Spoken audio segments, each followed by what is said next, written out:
Welcome back, Nail Queens. In today's video, I'm going to be unboxing this Your Nail Lab monthly subscription box from Makartt and do a dip powder set on very long nail tips.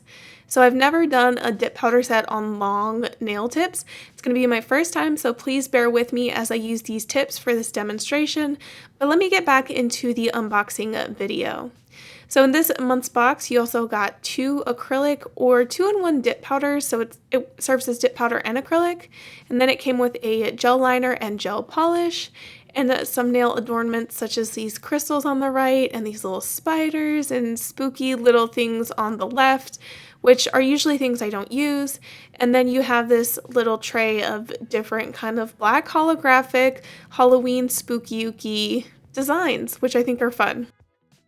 So before I can get into dipping, the first thing I have to do in order to give myself extra long nails is to put on these nail tips.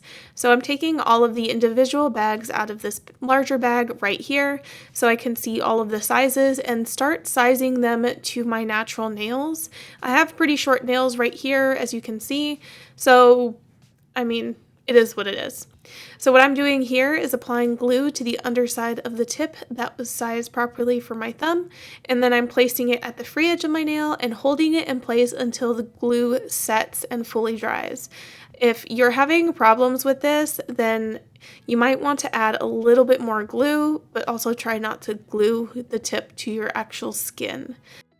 Because I'm impatient, one thing I like to do is take the activator liquid and dab it right there where the glue is exposed and touching my natural nail and the tip, and that actually helps it set a lot faster. So if you're doing dip powder nails, consider using the activator to harden the glue faster. I'm using my e-file to make the tip flusher, more flush to my natural nail, so there's no like ridge or bump from the tip to my natural nail. I'm making sure to not actually hit my natural nail with the e-file, so if you're wondering if I'm touching my natural nail, the answer is no.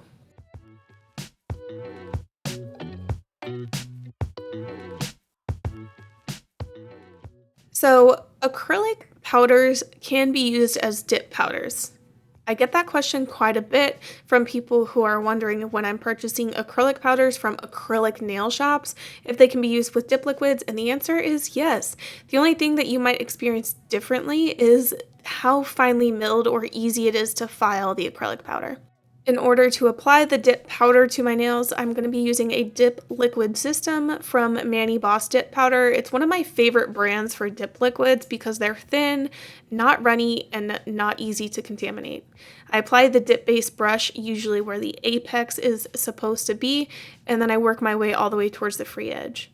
Since I have really long nails, I definitely want to create an apex, so you're going to notice that I didn't put the dip base all the way to the cuticle area, and that was very much intentional in order to help build an apex later on and make sure that my cuticle area isn't very thick.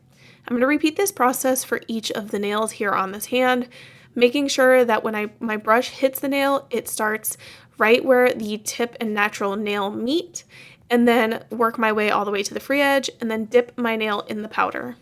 I also want to note that the only reason I'm able to dip my super long nails into this jar of powder is for 2 reasons. One, it's because it's a 2-ounce jar of powder. If it was 1 ounce, quarter ounce, half ounce, it wouldn't be easy for me to do. And it's also the angle in which I am putting my tip into the powder. I put my nails straight down into the powder and then angle it towards the back of the jar. That's how I'm able to fit my entire fingernail into this jar of powder. And by fingernail, I mean this fake nail tip.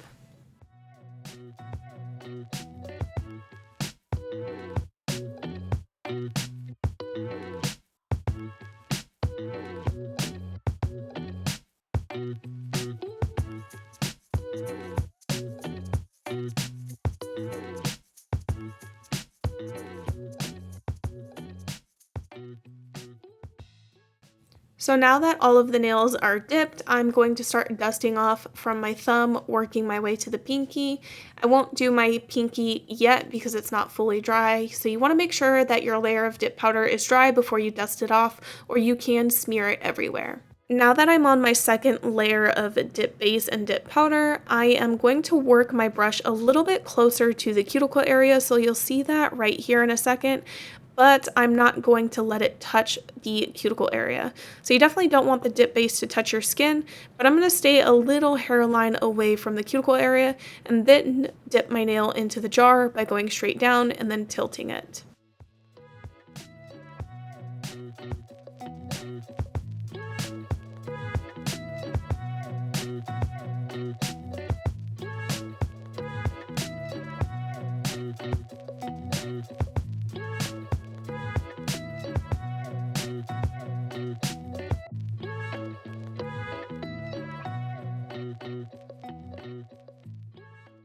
So I'm going to tilt my nail to the side so you can see the side profile of how it looks from cuticle to free edge.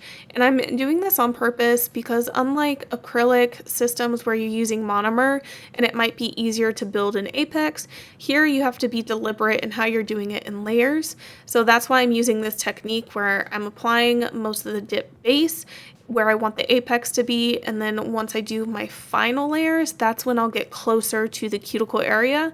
That way my side profile looks aesthetically pleasing, my nails don't look bulky towards the cuticle area, and I give my apex area a stronger apex? How am I supposed to say that? There's a technical term to it, and I'm not thinking it right.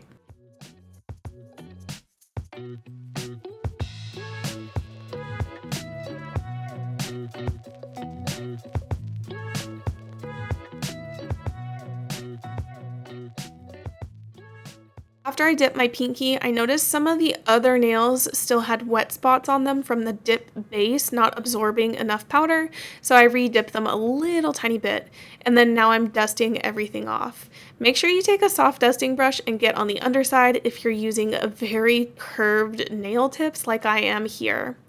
So here are the two layers. I definitely need to apply a third layer so that I focus closer on the cuticle area this time in order to get full coverage application and so it doesn't look sheer at the cuticle area.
Now, if you want to, you can do an extra layer by adding more layers of cover pink or clear dip powder. I'm going to leave it as is and activate all of my nails after I'm done dusting off the excess dip powder that is left on my nails right now.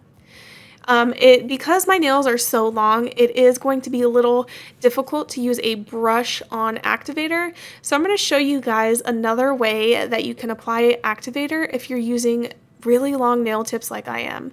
So I know some brands have spray on activator that you can use. That's definitely a great option.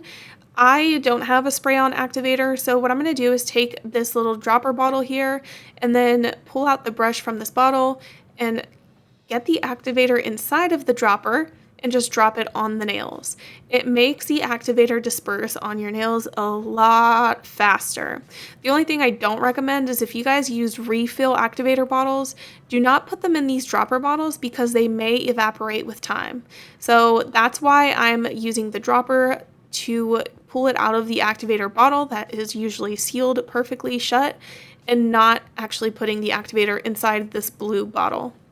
So yeah, I got this off of Amazon, by the way. I'll link that in the description box below if you guys like that kind of product. So now I'm getting my hand files and buffing blocks. I like to use these 100 over 180 files and buffing blocks.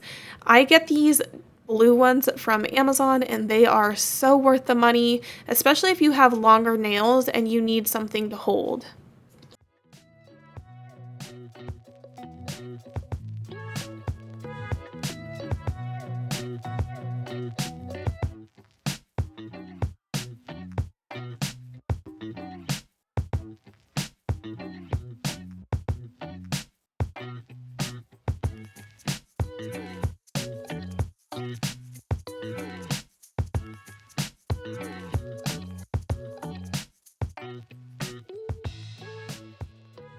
Now that I've filed the free edges of all of the nails, I'm moving on to this buffing block. I'm using the 100 side, which is the most greedy side, to smooth out the top of the dip powder.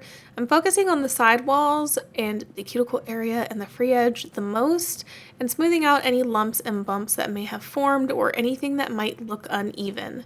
It is a very tedious process. I feel like the shaping and buffing of my dip powder nails take the longest part, is like the longest part of all of my manis, and now that my nails are extra long for this video, it feels like it's taking twice as long than usual.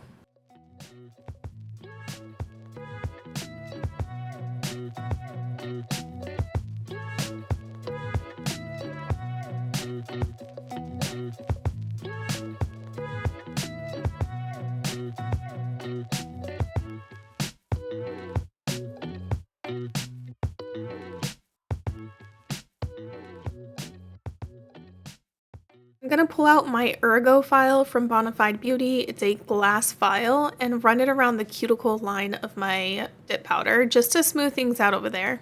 I'm pulling out my e-file now just to smooth out the cuticle area a little bit more. I usually don't use my e-file when I do my dip powder manis, but these nails are extra long and need a little bit of extra work, and I need a little extra help, to be honest, to get the cuticle area nice and smooth and debulked in this area. You can absolutely use a hand file or a buffing block to do this, but I wanted to speed up the process a little bit. And although I'm a DIYer, I have become very familiar with my e-file. I've practiced a lot, and I like the dome bit that I'm using because it protects my skin from being nicked by the e-file.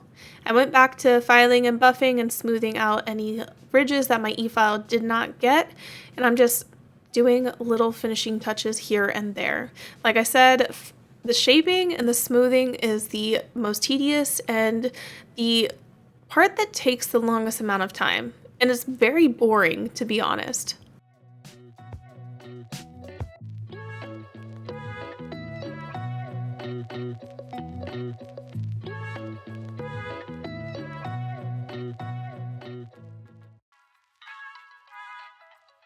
So I'm almost done. I did all my filing, shaping, and buffing. Now I need to take rubbing alcohol and remove any extra dust that might be on my nails. I did dust off my nails. However, the rubbing alcohol helps clean everything and make sure that any extra dust is gone from my nails.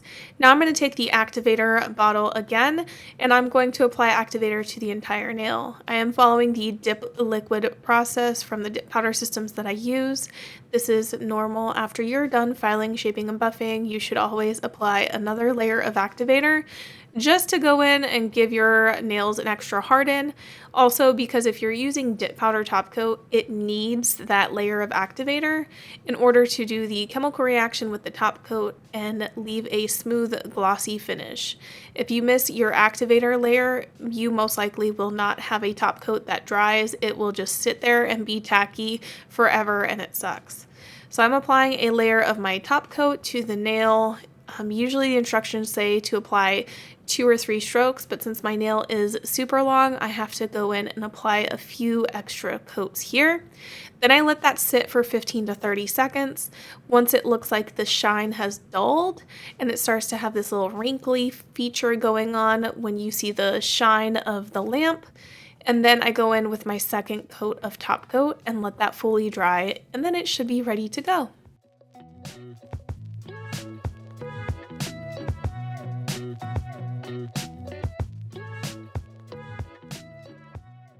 Alright, so I'm just going to show you guys this one nail because it takes forever, but I want to thank everyone for watching and following along as I dipped my nails in these extra long tips for the first time ever. I hope you guys like this and learned a few things, and I want to say thank you and see you in the next one. Bye!